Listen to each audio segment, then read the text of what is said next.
ইস বন্ধু, টিয়া তো বললাম 500, কিন্তু না ছেঁড়া। আরে পাগলা, এই বুদ্ধি পাস না। দোকানে যা 10 টাকার সুপার গুলো নিয়ে লাগালি টাকা কমপ্লিট, চলবো নু। তাই তো রে বন্ধু, চল ভাই একটা সুপার গুলো জানতো। হে ভাই, আমার কাছে তো সুপার গুলো পুরো হয়ে গেছে, তবে আমার কাছে আটার কটিয়া আছে, দাম 200 টাকা। ये फंस गया सीएम। এ বন্ধু কি বলে, 200 টাকা দাম। আরে বোকা, এখানে কয়টা আইড? 500, আর আটার দাম কয়টা? 200। তাহলে তাও তো তোর 300 টাকা আছে নে।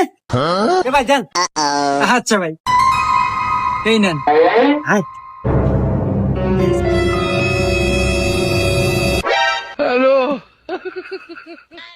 দেখ কি সুন্দর দূরে নাই গেছে। কেন চলবে নি? रुको जरा।